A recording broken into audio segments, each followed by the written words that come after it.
Welcome to the edition of the Membership World podcast, and I'm delighted to have with me Marcia Philbin, who is the chief executive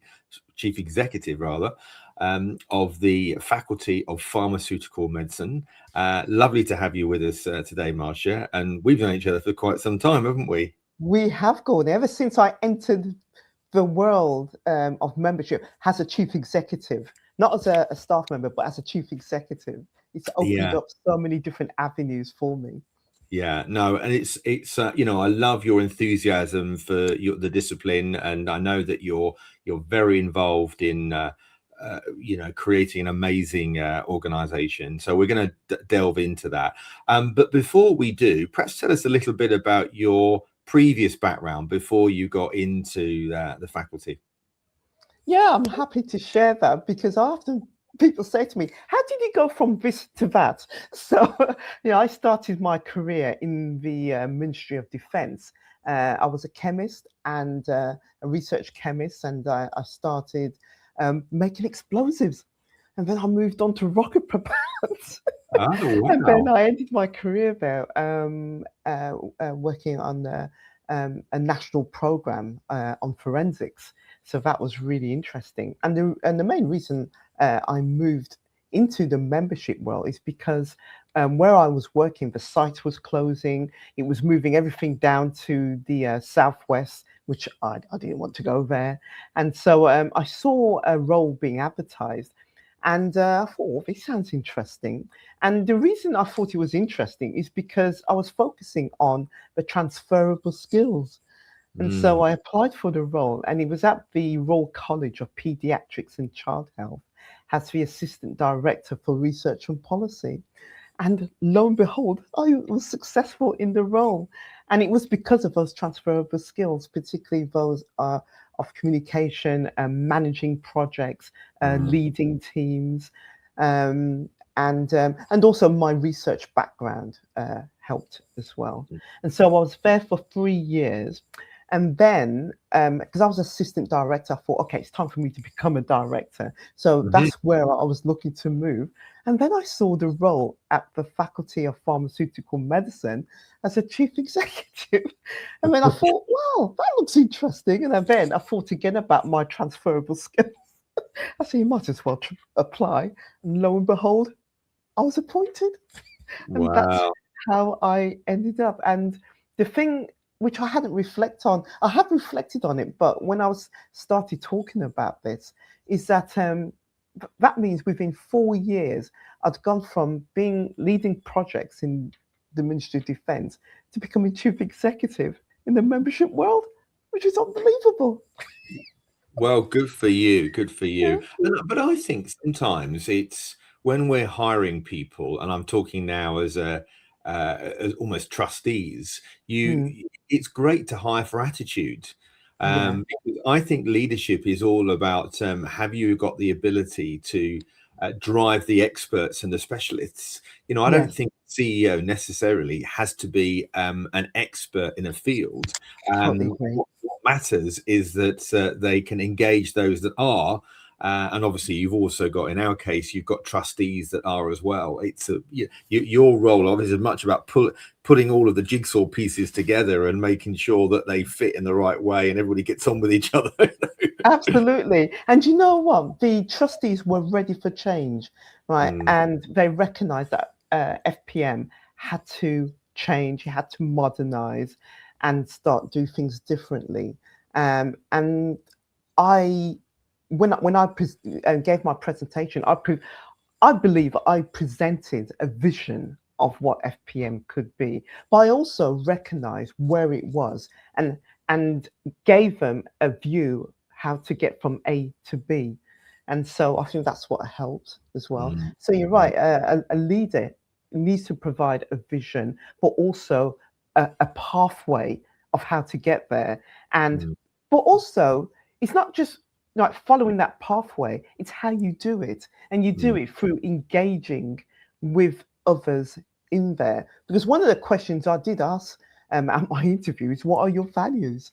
Because if they didn't have any values, and for me, values are important because that tells you what an organization stands for. So one of Mm. the first things I did when I first started, and I did it within 6 weeks, was to help create a set of values. And I did that with the trustees, with the staff, with the members, and also engaging some of our stakeholders.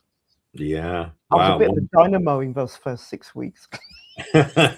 So tell us a little bit more about the makeup, not only of the organization, but the membership in particular.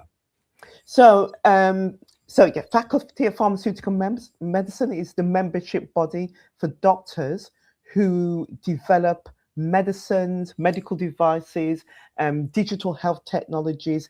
AI has medicines, and so you could consider them as the physician scientists.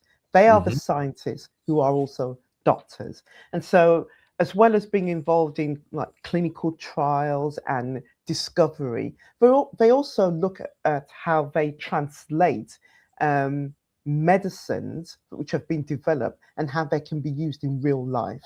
And so they will work with other specialty, other types of doctors and help them to use the medicines in practice. So we currently have 1,600 members. Hmm. And we have membership categories of affiliates. Those are members who have an interest in pharmaceutical medicine, but not actually pharmaceutical physician, but the doctors who've got an interest. And we Hmm. have the trainees who are called associates. And then we have the member category and then the fellow category. Mm. Yeah, Mm, great, great. mm. And don't you think so often it's important for membership organizations to almost have a step change? And I like the fact that you've got trainees, or in some cases, people would have students. Then you've got and the main member, but then you've also Yeah, got a fellow, which yeah, almost means that you're locking the entire ecosystem into one place, yeah, rather yeah, than. I remember I interviewed somebody a while ago, and they were realizing that a lot of people that were leaving the profession wanted to still stay in touch with it, and they were feeling that even if it be like an annual fellows dinner or something, that's what they were looking for. So they created this fellowship member, yeah, yeah. and it was hugely successful, not only as another revenue stream, but also as a knowledge base and potential mentoring platform. Absolutely. And you've touched on something which we've just started this membership project Mm. because we want to completely revamp our membership and our membership offerings. And you mentioned about student category, and that is one of the categories that we also want to look at. But we also want to formalize the retired category as well, because we have people who've coming to the end of a career, but they still want to stay in touch. And so we're Indeed. looking at that, doing something like that. So it's creating this pathway so that you can have a full career Mm. and be connected with your professional home, which is FPM. Yeah, no, absolutely. So, how do you generate revenue from your membership? Is it because you remember the event that you and I were at a while Yeah, ago? There are yeah, a number of organizations who now don't exclusively rely on that membership revenue. They have education, of course, they have yeah, external events or external services that they provide. So I was yeah, just interested to get a sense of your split, or yeah, what other revenue streams you might look at. yeah. So the main revenue stream for FPM is through our designated body. Now, for those who don't know understand the medical world, all doctors have to undergo revalidation Mhm. if they have a license to practice. And so we're one of the designated bodies. And so we have a large number of connected doctors, and that generates a revenue of about 800,000 a year for us in terms of revenue stream. So that's one of our large revenue streams. The Mhm. second largest is through the membership fees as well. And then we also run specialty training, so pharmaceutical medicine specialty training. So these are the trainees who undergo training to become consultants as, Mhm. in pharmaceutical medicine. So that's specialty training. And then we have our education. We have a range of education programs. So we have the DPM training program, which provides training for doctors who want to understand more about pharmaceutical medicine. We do exams as well, the diploma in pharmaceutical medicine. Mm. And we also have a commercial offering called in-company training. So we've developed this package of work, and actually we were approached by a pharmaceutical company in order to do this because didn't they were employing people who didn't really understand how medicines are produced. And so we developed this program, and it's been now been running for 3 years, and we're looking at expanding this further. But it's a really good way of um, introducing the whole spectrum of how you develop medicines, how you regulate medicines, how you deliver medicines, not only to doctors, but also to non-doctors as well. Interesting.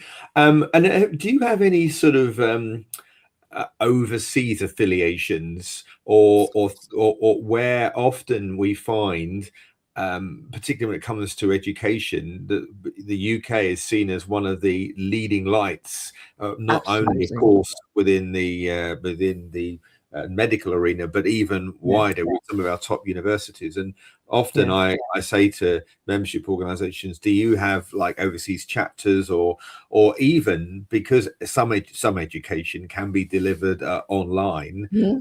or indeed overseas people coming to conferences. So yeah, tell me more about that. Yeah. So actually, 20% of our membership are outside of the UK in 38 countries. 38 countries Wow, outside of the UK. I know, and the largest contingent are in places like North America, India, Australia, the Asia Pacific regions. But we've got people across all continents, and they will come to our conference. So that's another revenue stream I should have mentioned, our conference and sponsorship as well. So they come to our conference, but they also um, uh, uh, participate on the diploma in pharmaceutical medicine. They will take our exams, and so and they will come to the UK and perhaps go to somewhere like King's College London for more of their education before they can take our exams. So we have a relationship with King's College as well. And in fact, a number of our members will teach on the MScs and diploma courses at King's College. Wow, that's fantastic. So Mhm. I would have thought a big opportunity for growth has got to be those overseas markets, Yes, because yes. there's even potentially government funding, I guess, in some instances, or indeed university funding to support that type of application. So yeah, that's really good. Yeah, And and it's an area we are pursuing. Yes, yeah. Yeah, oh, that's great. Mhm. And Yeah. do you find then that when it comes to recruiting members, and you've already identified the fact that you're looking at students and the retirees and now Europe and stuff, do Mhm. you find that so often people come for content, but they stay for community? In other words, if you're creating like an annual conference, which is often a big driver. Is that something where there are membership offers, or is there something that you are using to drive membership?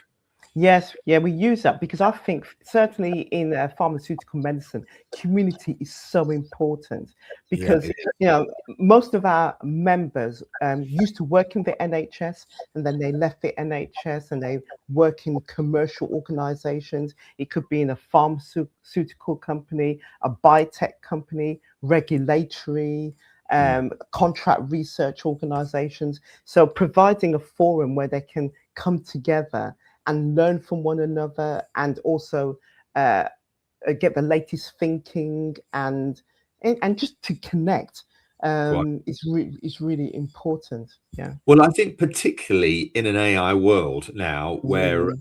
there's so much information that is on the internet, and I think particularly in a very regulated sector, I would have thought doctors want to know what's real and be able to sort of share ideas. I mean, of course, within the medical area, AI has huge amounts of benefits, doesn't it? Because it allows to use data in a big way that otherwise would have taken, you know, weeks, Mm, months, or years of researchers to do this. yeah. So, are you heavily involved in AI discussions Oh, internally? absolutely, absolutely, and it's AI across the spectrum. So in terms of like the impact on exams, but an important impact on exams and like you know, digital tools, health technologies, devices, and how it affecting practice.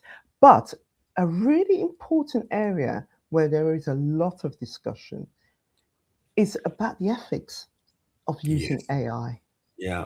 because it's talking about data and Mm. people and the impact that it could have on them. And it's about permission and governance and controls and how to stop bad actors. But Cool. also, it's a matter of trust. Right? Mm. Can you trust what you're being shown? Right. And then that intersection between right using your own learning and then interrogating what you're being given. That critical thinking that Mm. is essential. So there's a Mm. lot of discussion in that area. No, I bet there is. And I mean, I know the BBC has had its problems of late, but one of the things I did love is the fact they created this brand called BBC Verify, which Yes. effectively about, you know, it's not news until it's been verified, or in your case, it's not research until it's been, you know, verified by the faculty.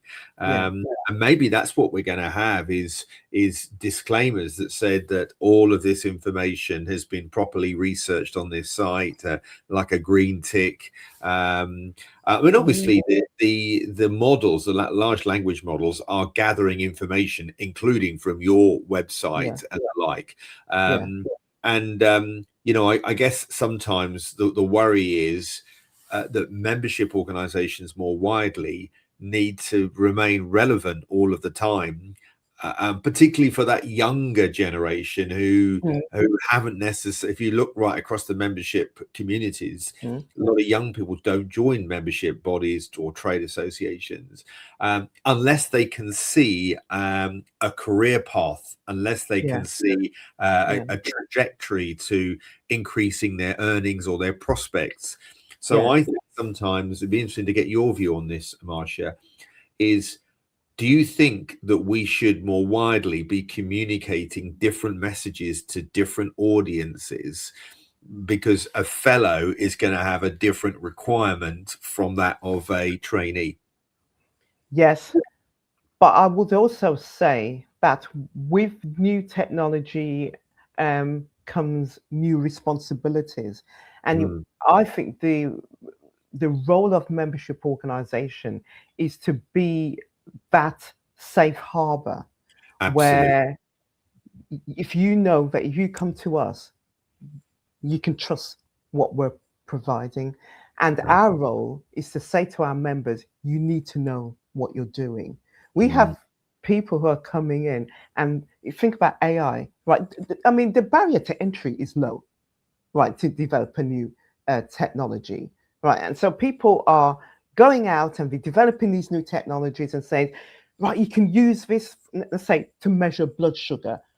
Right. Question number one, how do you know that that person knows what they're doing? Number mm, two, where did you get the data from? Number three, how have you validated that data? And mm, and at the moment, it's a bit of a wild west out there. All these digital technologies, all these AI, right, coming out, and people are using them, but they're not validated, and they no, know nothing about the people who've developed them because they're not trained. And how cool. do we know, right, that it's safe to use? And one of our concerns, and one of the reasons, well, FPM was set up and it came to be in 1989, but that was on the back of 20 years of growth. And it was, and the driver for it was a thalidomide disaster. Blimey. because people were developing medicines and pharmaceutical companies were developing medicines without proper know-how. And that's Mm, what led to the thalidomide disaster. And so the Medicine Act came into being in the 1960s, and it says that if you can develop medicines, the people working need to be trained.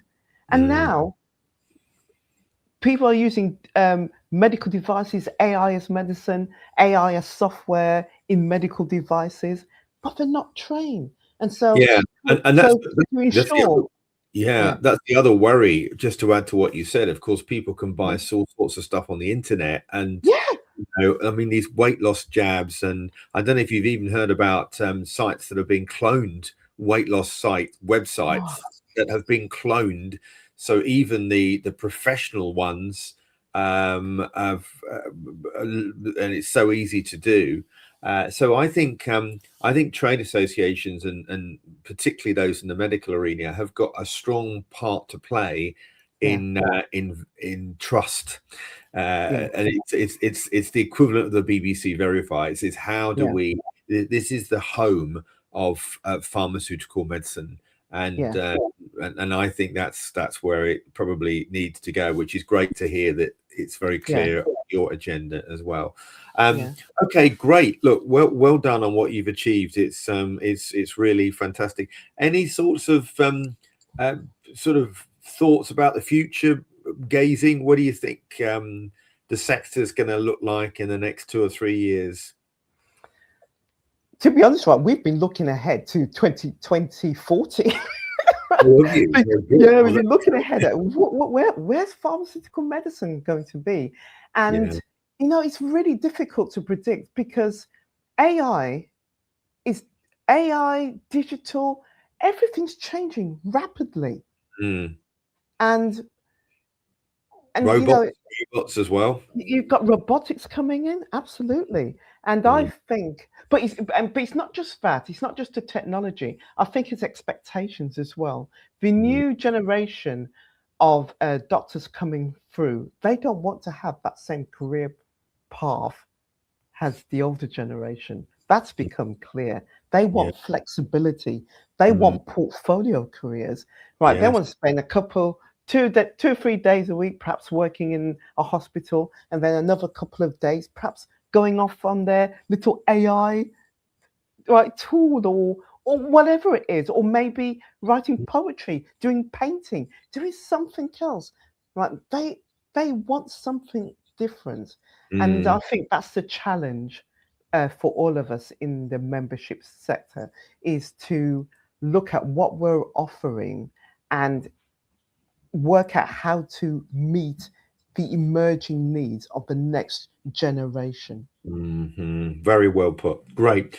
All right, Marcia. Well, look, thank you for joining us today on the Membership World podcast. It's been an absolute pleasure having you. How can people find out more about you personally and the organization? Well, I'm on LinkedIn, right? So you can connect me there. Faculty of Pharmaceutical Medicine. If you just type that in, we have a website and we have a contact page, and I think we're on Facebook as well, and we're on Instagram as well. So and we've got a LinkedIn page as well. Great. So Wonderful. right, number of different avenues to contact us. Thank you so much. And if you want to hear more uh, episodes on the Membership World podcast, don't forget to subscribe. And I look forward to seeing you on the next show. And so from me, Gordon Bannister, it's bye for now. Bye.